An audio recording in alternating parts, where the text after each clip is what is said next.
Kembali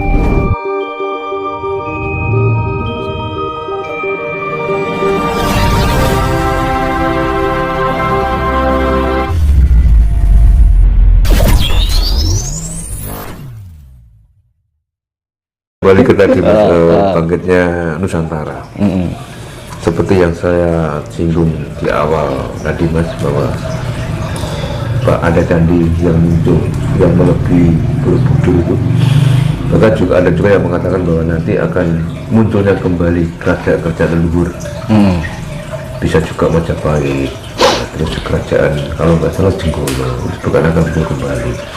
Nah, saya ingin tahu dari Mas Kinus, apakah itu memang benar akan jadi seperti itu nanti kalau sudah bangkitnya Nusantara? Ini sama saja akan kembalinya kejayaan Lemuria. Itu jadi bukan hanya Majapahit, Lemuria Bangkit semua. Ya kan? Luar biasa kan, tidak hanya Majapahit, Lemuria, kita kan leluhur kita kan Lemuria. Ya bedanya Lemuria dengan Atlantis, ya beda sama halnya negara timur dengan negara barat, gitu aja. Atlantis itu lebih dominan segala keilmuannya yang sifatnya kematerial lah, kan, ya kan, lebih menggunakan sifat-sifat yang eksternal, gitu loh, teknologi yang eksternal gitu loh. Tapi kalau Lemuria, teknologinya yang sifatnya dibangun dari potensi yang ada di dalam diri, yaitu sifatnya internal. Jadi menggunakan intuisi, menggunakan kecerdasan yang sifatnya yang dari dalam diri. Mbak, kayak wong Jawa ini gimana? Makanya wong Jawa itu turunannya wong Lemuria. Nah, Atlantis itu lebih condong teknologi yang sifatnya eksternal, kayak alat-alat nul. Nah itu. Podo dulu sampai sekarang wis kaya Pandhawa karo Kurawa. Nah ini yang bangkit lagi ya sing diarani Jawa itu ya Lemuria. Nah itu karena apa? Nanti akan banyak yang situs-situs yang mungkin lampau itu tumbuh kembali karena tekanan dari perut bumi ketika itu. Zaman akhirnya Lemuria kan diarani tsunami Nabi Nuh gitu Mas. Iki zaman akhirnya Lemuria. Itu. Lah waktu itu tuh banyak tanah yang tertimbun karena terpaan laut. Akhirnya yang situs-situs yang dulunya yang didirikan oleh Lemuria itu tertimbun karena terpaan air laut yang sangat luar biasa. Nah besok ini nanti karena tekanan magma yang dipengaruhi oleh ring of fire ya, atau cincin Pasifik itu, ada penekanan suhu atau magma dari dalam perut bumi, ya akhirnya benda-benda yang tak tampak menjadi tampak. Tuh.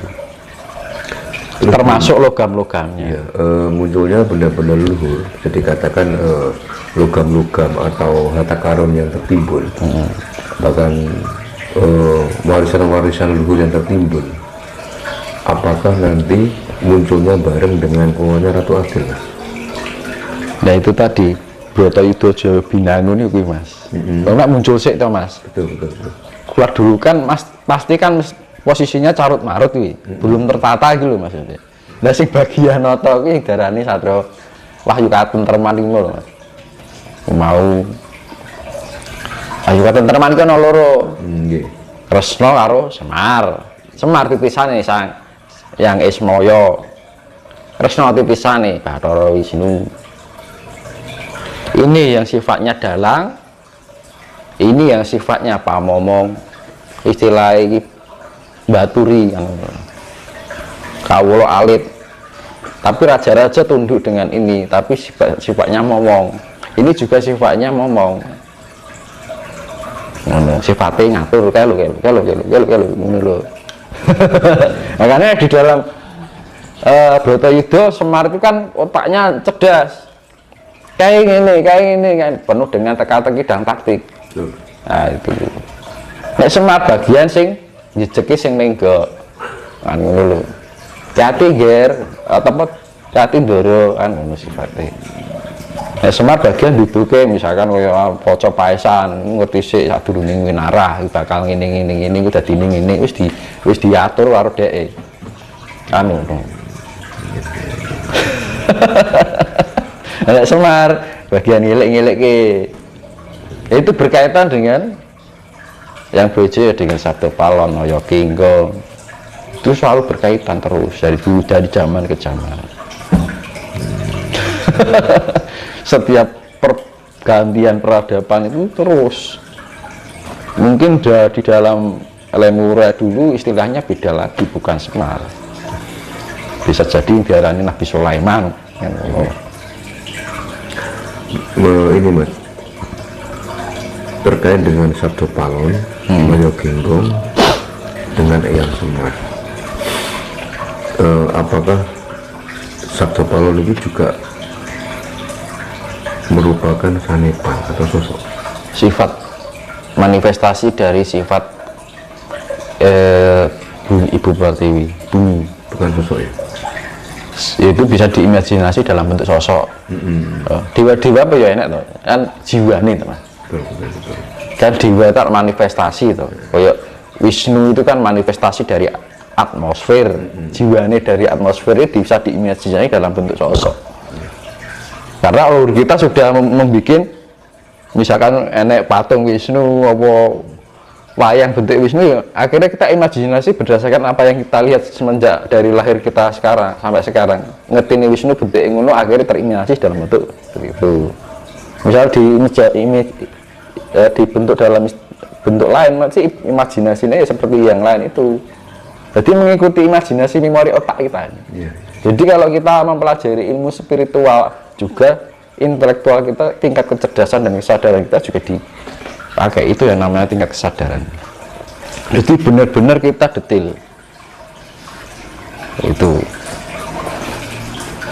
Kadang-kadang orang bingung iki kok iso bentuk sosok, karena sosok itu termanifest.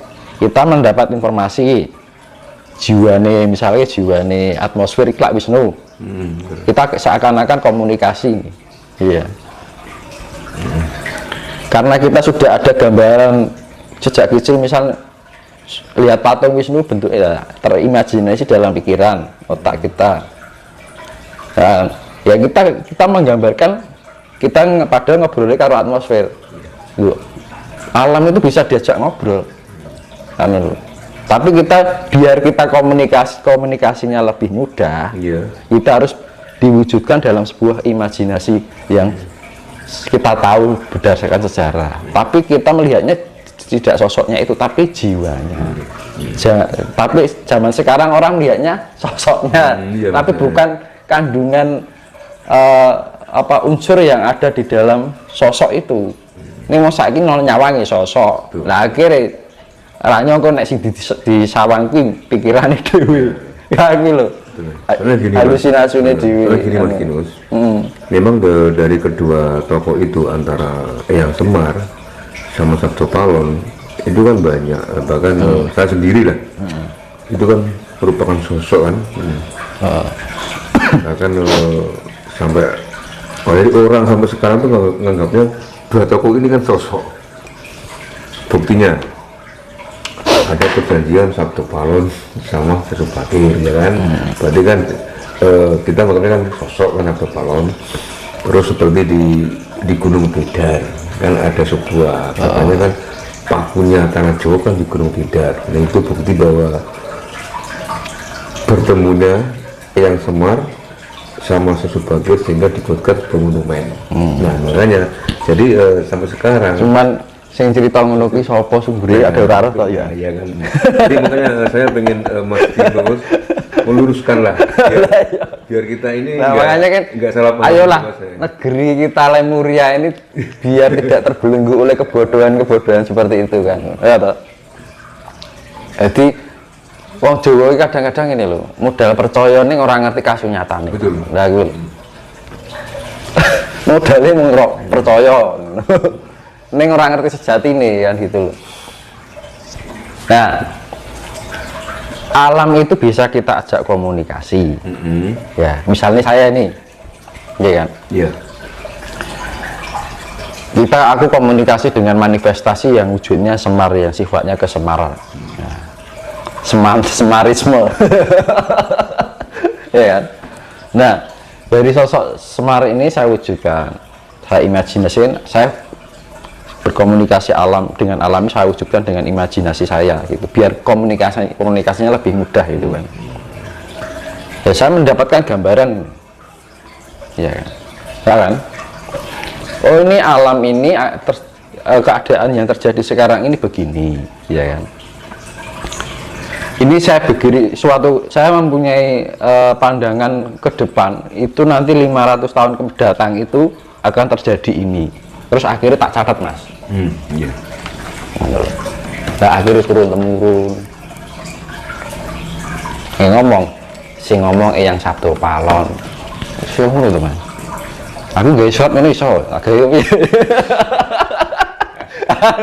sastra kan ngono lho. Berarti ngono iki, Mas. Gampangane gitu sebenarnya. Jadi kita diberikan otak ya. Kita jangan asal percaya gitu. Aku pun juga misalkan ada pemahaman gitu, ya cek tak goleki. Misalnya contoh gini, saya coba ini ya. Di dalam diri kita tuh ada unsur listrik kan. Saya melakukan eksperimen, misalnya ini akuarium ada ground, jadi aliran listrik yang kecil gitu loh. Kayak komputer kayak kesenggol sigon nakreng kan, nah itu kan. Itu saya coba ya, tak sobek sedikit gini kan. Ya satunya utuh, kan. Nah ketika kita yang utuh ini yang nggak sobek ini dimasukkan di ground itu, strumnya mau singkring gitu, sedikit kayak geringan. Tapi ketika yang disobekin disentuh dimasukkan ke air yang ada groundnya listrik langsung jedet, karena tidak dilindungi oleh kulit, langsung menyentuh darah. Nah darah kita mengandung unsur elektrika yang diarani nyawa. Nah itulah salah satu contoh bahwa kita tidak hanya mudah percaya roh nyawa ki apa. Nah, kita diberikan otak untuk menganalisa, meneliti dan melakukan eksperimen. Akhirnya kita menemui sebuah hasil dan kesimpulan itu tadi. Iya tak? Iya. Nah, sebenarnya itu tinggal gambarannya seperti itu. Nah, wong zaman saiki modelnya mempercaya. Lagi dikira roh nyawa wes, tapi tidak dipahami nyawa kita apa to jane. Roh ki apa to jane kan. Nah, kesenanganku apa ya terus tak pikir gini sing tak rasa kayak apa ya. Nah kadang-kadang orang itu tidak mencari. Nah itu, nah ketika kita bisa menganalisa apa yang kita pikirkan, berarti input, proses, output, ya kan, kita mendapat informasi, kita proses, akhirnya kita bisa menerapkan output kan ngono toh. Lah nek monggur percaya tok bleng iki mau bermanfaat ora, merugikan ora, asal makan aja kan ngono lho. Jadi iki pelem ya iki mbuki enek racun apa ora dipangan, ora diteliti sik ngono lho. Kan gitu. Nah, makanya kita kembalikan pada leluhur kita yang namanya Lemuria itu dulu seperti itu, orangnya tuh cerdas-cerdas. Sebelum kita dihadapkan pada situasi bahkan zaman peradaban baru, mungkin akan ada di tatanan kehidupan baru. Bagaimana Mas agar kita ini siap dalam menyambut tatanan kehidupan baru? Bekal apa yang harus kita miliki untuk menghadapi peradaban baru tersebut? Monggo Mas, bisa dengan jelaskan. Ya untuk itu kita tahu dasarnya dulu ya.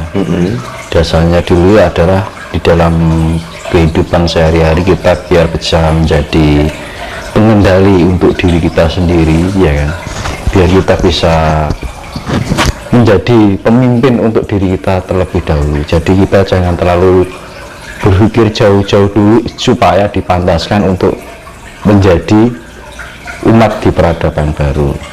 Jadi kan banyak kan sekarang kan orang terlalu muluk-muluk terlebih dahulu kan. Iya kan? Iya Mas. Tapi tidak pernah membenahi diri sendiri kan itu. Makanya kita harus bisa membenahi diri sendiri dengan cara apa? Ya kita harus sering-sering kuncinya telaten kalau punya rasa tanggung jawab. Jangan merasa hanya sebatas keinginan gitu kan. Tapi kita menyadari telaten, tanggung jawab, iya. Kita punya rasa tanggung jawab, jangan hanya sebatas keinginan. Karena keinginan itu pasti tidak akan langgeng. Sesaat sifatnya. Ya kan? Ada sifat bosannya gitu kan. Tapi kalau punya rasa tanggung jawab itu adalah sifat kesadaran diri. Ya kan? Bahwa hidup kita ada bahwa diri kita itu hidup, ada yang menghidupi. Nah, itu namanya rasa. Betul. Rasa rumongso kan. Jadi titah ya. Nah, kita punya rasa bertanggung jawab itu dengan menjalani sebuah spiritualitas dengan sifat yang tulus, ikhlas dan rasa tanggung jawab itu. Kalau ingin menjadi hidup di peradaban baru ya kita harus pantaskan kita terlebih dahulu. Jangan berangan-angan dulu, tapi pantaskanlah diri kita terlebih dahulu. Dan jangan berpikir terlalu jauh dulu. Pikirkanlah diri kita bagaimana gitu loh. Pantaskan diri kita terlebih dahulu. Pimpinlah diri kita dahulu. Nggak usah bermuluk-muluk saya ingin menjadi ini, ditugaskan itu, nggak usah. Kalau kita merasa ditugaskan apa kita sudah bisa memimpin diri kita terlebih dahulu kan gitu.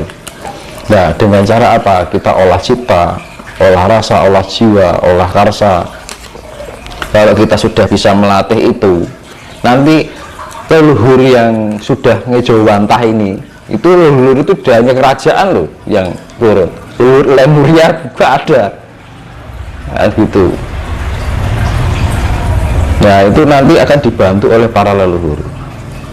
Karena vibrasi putaran cakra roda dunia ini sangat luar biasa, lagi gencar-gencarnya gitu.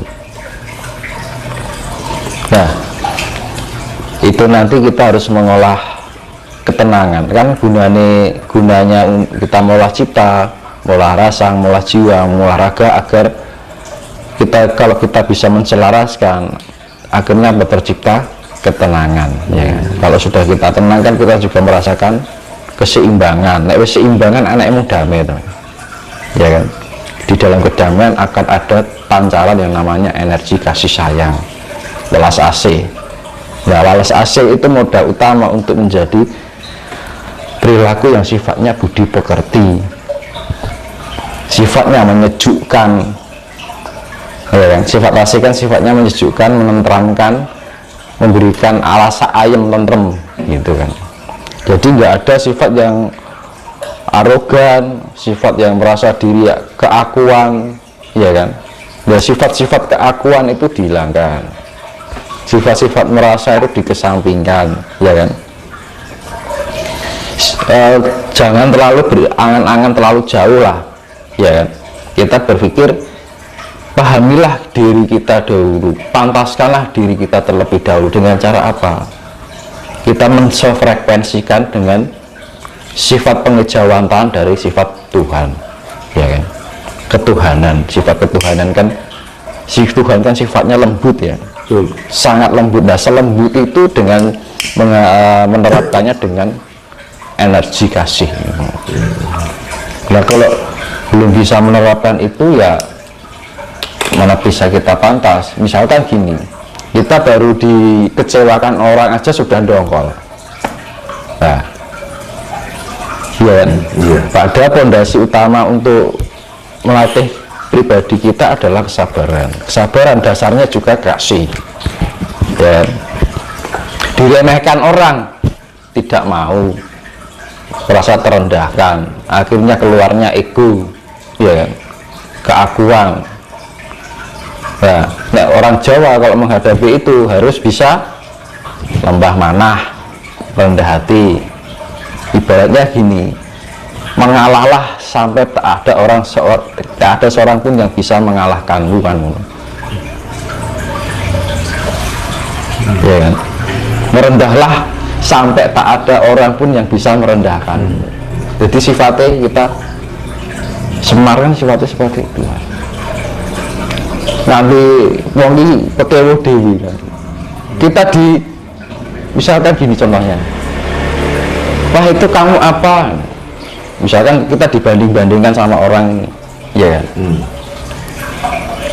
Kita jangan meninggikan diri kita untuk mengimbanginya, tapi dengan cara apa? Ngelulu misalnya ini, misalnya aku direndahkan nih, justru kalau ketika saya direndahkan malah saya junjung dia, wah jenengan hebat, saya juga hanya orang biasa. Nah itu caranya seperti itu. Manakala kita berbicara itu, dia akan tunduk dengan sendirinya.